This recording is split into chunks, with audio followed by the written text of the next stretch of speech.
اس کتاب کے اندر موجود ہے، یہ میرے ہاتھ میں کتاب ہے تفسیر مظہری جلد نمبر 6، اس کے اندر بھی قاضی ثناء اللہ پانی پکی علیہ رحمہ آپ درج فرماتے ہیں جب حضور علیہ السلام کی ولادت کے بعد شہادت ہوئی، اماں حلیمہ سعدیہ رضی اللہ تعالیٰ عنہا آئیں، سرکار کو اٹھا کر لے کر جانے لگی تو آپ نے کہا کیوں ایسا نہ کروں، میں کعبے کا طواف نہ کر لوں، کعبے کا طواف نہ کر لوں؟ آپ فرماتے ہیں کہ میں نے کعبے کا طواف کیا، سرکار میرے ہاتھوں میں ہے، اب حجر اسود کی باری آ گئی، میرے دل میں آیا کہ میں حجر اسود کو بوسہ نہ دے دوں، حجر اسود کو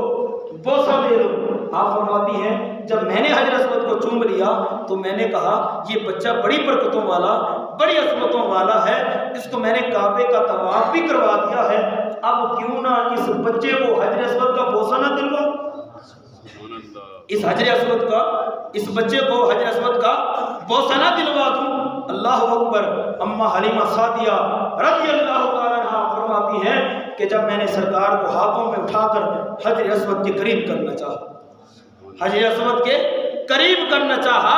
کہ یہ حجر اسود کا بوسہ لے لے، اس کا رخسار جو ہے، اس کا چہرہ مبارک حجر اسود سے ٹچ کرا لوں، اس کے لبوں کو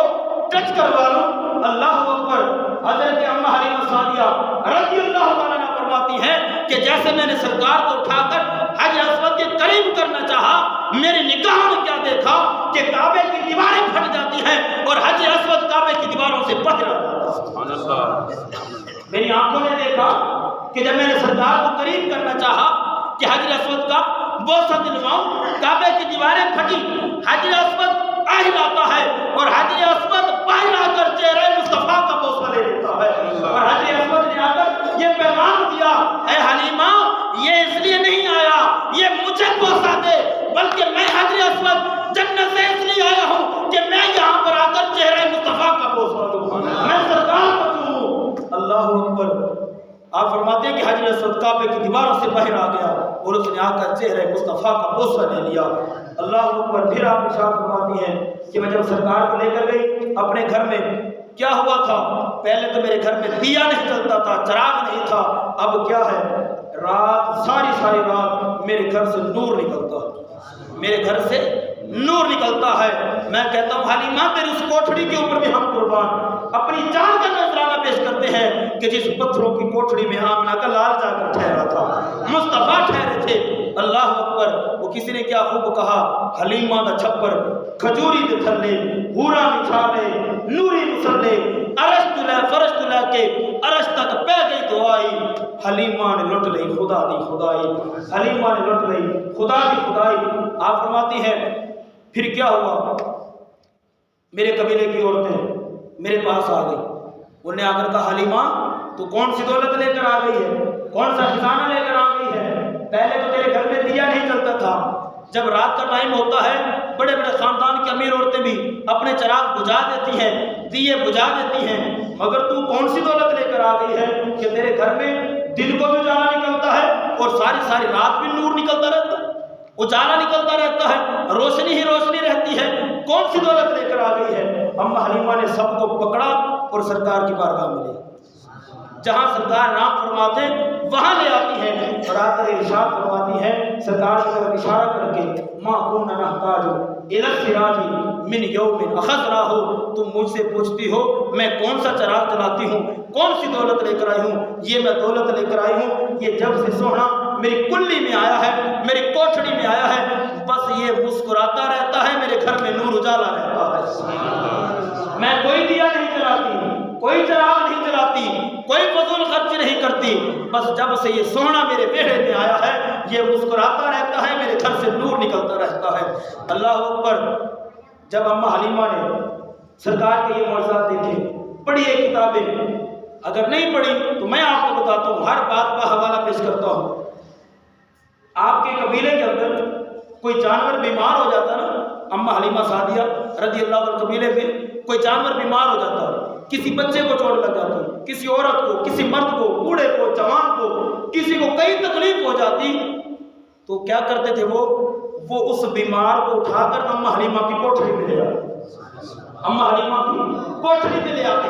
اچھا اماں حلیمہ کیا کرتی تھی، وہ جانور یا انسان یا عورت بچہ کوئی بھی بیمار ہے اس کو پکڑتی سرکار کے پاس لے آتی اور سرکار کے ننھے ننھے ید اللہ والے گورے ہاتھ نکالتی، سرکار علیہ السلام کے ننھے ننھے ہاتھ ید اللہ والے گورے گورے ہاتھ نکالتی،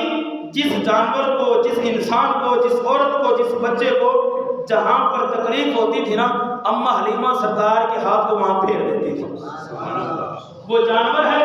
وہ انسان ہے، وہ کوئی بھی ہے، جس کو جہاں تکلیف ہے، درد ہے، کچھ بھی ہے، اماں حلیمہ جب سرکار کا ننھا ننھا ہاتھ اس کے مرض کے اوپر پھیرتی تھی، رب کائنات سرکار کے ہاتھ کی برکت سے مریض کو شفا دے دیتا تھا۔ وہ جانور ہوتا اسے شفا مل جاتی، بزرگ ہوتا اسے شفا مل جاتی، وہ عورت ہوتی اسے شفا مل جاتی، وہ بچہ ہوتا رب کائنات سرکار کے ہاتھ کی برکت سے مریضوں کو شفا دے دیا کرتا تھا۔ یہ سرکار کی عظمت تھی، سرکار کی شان تھی کہ آپ اماں حلیمہ سعدیہ رضی اللہ تعالیٰ عنہ کے پاس رہے۔ آخری بات کیا ہے گفتگو ختم۔ حضرت عباس رضی اللہ تعالیٰ عنہ سرکار کے چچا ہیں، سرکار کی بارگاہ میں بیٹھے ہیں، یہ اس کتاب کے اندر موجود ہے البرہان فی الخصائص حبیب الرحمن کے اندر۔ آپ فرماتے ہیں، عرض کرتے ہیں یا رسول اللہ، جب آپ اماں حلیمہ سعدیہ کے گھر تھے نا تو میں ایک دفعہ آپ سے ملنے کے لیے آیا، آپ سے ملنے کے لیے آیا۔ اب سرکار 2-2.5 سال رہے تو سرکار کی عمر وغیرہ کتنی ہوگی، سال ہوگی، 6 مہینے، جب بھی گئے، جب سرکار سے ملنے گئے، عرض کرتے ہیں آقا جب میں آپ سے ملنے آیا میری نظر اچانک آسمانوں پر پڑی، 14ویں رات کا چاند ہے، چمک تو رہا ہے، لیکن منظر کیا دیکھا کہ کبھی وہ ادھر جا رہا ہے، کبھی ادھر جا رہا ہے، کبھی ادھر جا رہا ہے، کبھی ادھر جا رہا ہے۔ میرے پاؤں سے زمین نکلی، میں نے سوچا کہ یہ قیامت تو نہیں آ گئی، کہ یہ چاند کو کیا ہو گیا، یہ پہلے تو نہیں ہلتا تھا، آج کیوں ہل رہا ہے، کہیں قیامت تو نہیں آ گئی۔ اللہ اکبر۔ آپ عرض کرتے ہیں یا رسول اللہ، اچانک میری نظر آپ کے پنگھوڑے کی طرف پڑتی ہے، میری نظریں آپ کے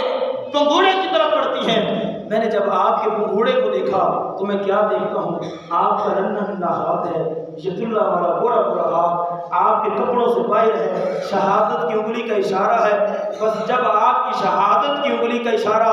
ادھر ہوتا ہے، آسمانوں کا چاند ادھر چھپ جاتا ہے، جب انگلی کا اشارہ ادھر ہوتا ہے، آسمانوں کا چاند ادھر چھپ جاتا ہے۔ یہ سرکار کی ایک انگلی مبارک کی شان ہے، وجود مصطفیٰ کی شان کا عالم کیا ہوگا، سرکار کے مکمل جسم مبارک کی شان کا عالم کیا ہوگا۔ عرض کرتے ہیں آقا میں سمجھ گیا، جدھر جدھر انگلی مصطفیٰ کا اشارہ ہوتا ہے، آسمانوں کا چاند بھی ادھر جھک جاتا ہے۔ اور میرے ذہن میں یہ بات آئی، یہ تو سرکار یوں اشارہ کر رہے ہیں، سرکار ادھر اشارہ کرتے چاند ادھر جھک جاتا، ادھر اشارہ کرتے چاند ادھر جھک جاتا۔ خدا کی عزت کی قسم، یہ آسمان مصطفیٰ کا، غلامان مصطفیٰ کا یہ ایمان ہے، یہ عقیدہ ہے، اگر کائنات کے آقا چاند کو یوں اشارہ کر دیتے، سرکار چاند کو یوں اشارہ کر دیتے تو خدا کی عزت کی قسم انگلی مصطفیٰ کا اشارہ دے کر آسمانوں کا چاند کو ٹکڑوں میں تقسیم ہو جاتا۔ وہ چاند جو ادھر جا سکتا ہے، ادھر جا سکتا ہے، وہ انگلی مصطفیٰ کے اشارے سے 2 حصوں میں تقسیم بھی ہو سکتا ہے۔ اگر سرکار نے فرمایا چاند میں تجھے 2 حصوں میں تقسیم بھی کروں گا، تجھے 2 حصوں میں تقسیم کروں گا، لیکن وہ وقت ابھی آگے ہے، وہ وقت ابھی آگے ہے، وہ جب میں اعلان نبوت کروں گا، وہ حبیب یمنی آئے گا، پھر میں پہاڑوں پر آ کر تجھے اشارہ کروں گا، پھر میں تجھے 2 حصوں میں تقسیم کروں گا۔ وہ انشاءاللہ تعالیٰ پھر کبھی آپ کو سناؤں گا آگے، لیکن اس بات کو مکمل کر رہا ہوں۔ اعلیٰ حضرت ابراہیم نے پھر قلم اٹھایا، آپ ارشاد فرماتے ہیں چاند جھک جاتا جدھر انگلی اٹھاتے محض میں، چاند جھک جاتا جدھر انگلی اٹھاتے محض میں، کیا ہی چلتا تھا اشاروں پہ کھلونا نور کا، کیا ہی چلتا تھا اشاروں پہ کھلونا نور کا، اور کھیلتے تھے چاند سے بچپن میں آقا اس لیے، خود سراپا نور تھے وہ تھا کھلونا نور کا، خود سراپا نور تھے وہ تھا کھلونا نور کا۔ جب یہ بات مکمل ہو گئی، سرکار نے فرمایا چچا جان یہ بات بھی ٹھیک ہے، کیا میں آپ کو اس سے عجیب تر بات نہ سنا دوں آپ کو؟ نہیں، ابھی بھی آپ کو جلدی سے ذرا بازوق بولیے۔ عرض کرتے ہیں، فرمایا سرکار نے کیا آپ کو اس سے عجیب تر بات سناؤں؟ اللہ اکبر، صحابہ حیران ہیں کہ یا رسول اللہ اس سے بھی عجیب تر بات ہو سکتی ہے؟ فرمایا ہاں میں آپ کو سناتا ہوں۔ عرض کی آقا سنائیے۔ سرکار نے ارشاد فرمایا اے میرے چچا جان، یہ تو